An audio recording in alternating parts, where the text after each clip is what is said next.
পশ্চিমবঙ্গ সরকারের উচ্চশিক্ষা দপ্তরের প্রকাশ করা অ্যাডভাইজারি ঘিরে ইতিমধ্যেই শুরু বিতর্ক। ক্ষুব্ধ শিক্ষকরা। রাজ্য সরকার পোষিত বিশ্ববিদ্যালয়গুলির জন্য এই অ্যাডভাইজারিতে বলা হয়েছে, কোর্ট, সেনেট, সিন্ডিকেট, কর্মসমিতির মতো গুরুত্বপূর্ণ বৈঠকের ক্ষেত্রেই নয়, যে কোনো প্রয়োজনীয় বৈঠকের জন্যই এবার থেকে অনুমতি নিতে হবে উচ্চশিক্ষা দপ্তরের। এছাড়া ওই অ্যাডভাইজারিতে ঘুরিয়ে শিক্ষকদের ক্যারিয়ার অ্যাডভান্সমেন্ট স্কিম ক্যাশের আওতায় শিক্ষকদের প্রমোশনও বন্ধ রাখার কথা বলা হয়েছে, যার যুক্তি হিসেবে তুলে ধরা হয়েছে West Bengal universities control of expenditure act 1976 এর কথা। আর এই নিয়েই ক্ষুব্ধ শিক্ষকরা। রাজ্য সরকারের এই অ্যাডভাইজারিকে নিয়ে 9টি বিশ্ববিদ্যালয়ের শিক্ষক সংগঠন ও 4টে বিশ্ববিদ্যালয়ের শিক্ষকরা একটি প্রেস বিজ্ঞপ্তি জারি করেছে।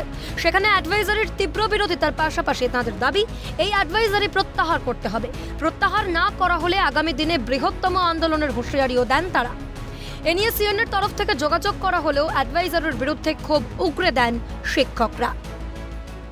বিশ্ববিদ্যালয়ে দৈনন্দিন এরকম বহু মিটিং হয়, যেগুলো না হলে বিশ্ববিদ্যালয়ের দৈনন্দিন কাজকর্ম, বিশেষত পড়াশোনার কাজকর্ম, ছাত্রদের কাজকর্ম, গবেষকদের কাজকর্ম চালানো যাবে না।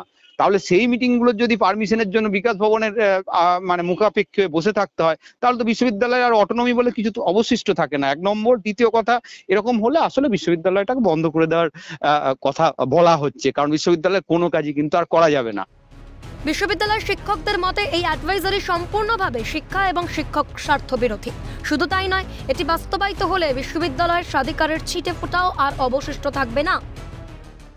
ক্যাশ হচ্ছে ক্যারিয়ার অ্যাডভান্সমেন্ট স্কিম, এটা কিন্তু ইউজিসি ঠিক করে দেওয়া একটা পদ্ধতি।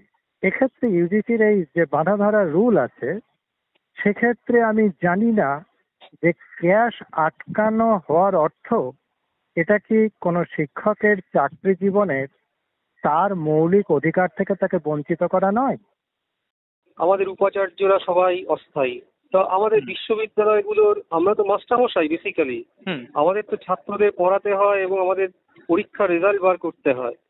এইসব বিভিন্ন কাজই কিন্তু মানে কোনো কমিটি থাকবে না, কোনো কমিটি কাজ করবে না, এইভাবে যদি ইউনিভার্সিটিকে চলতে হয় তাহলে সব কাজ কিন্তু বন্ধ হয়ে যাবে।